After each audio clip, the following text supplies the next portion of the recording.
Kabul, Afghanistan. President Ashraf Ghani of Afghanistan fired the powerful governor of Balkh province on Monday, ousting an official who had held sway over a northern economic powerhouse for 13 years and who had amassed great wealth even as he fended off previous attempts to unseat him. The removal of the governor, Atta Muhammad Noor, raised fears of additional political pressure on Mr. Ghani and of further fraying of the coalition government in Kabul. The president had already come under fire from rivals and former allies alike for his government's inability to hold long-delayed elections. In first reaction to the firing, Mr. Noor said he rejected it, essentially setting up a showdown with the country's president.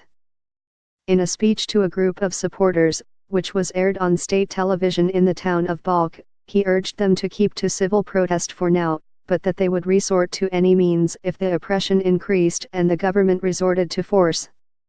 He called on Afghan security forces and the international community to stay out of the issue. Mr. Noor is also one of the leaders of the Jamiat-i-Islami political party, which holds half the seats in the coalition government.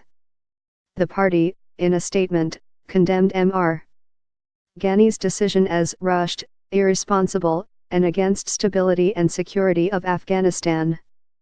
The statement said the party would respond further after its leader and foreign minister, Salahuddin Rabbani, returned from an official trip to Europe, which he was cutting short to deal with the crisis at home. In private, many members of the already fractious Jamiat said the party could opt out of the government entirely, but doing so could be complicated if all of its members did not agree to leave. After weeks of rumors about Mr. Noor's fate, a statement issued early Monday by the president's office said that Mr. Ghani had accepted the resignation of Mr.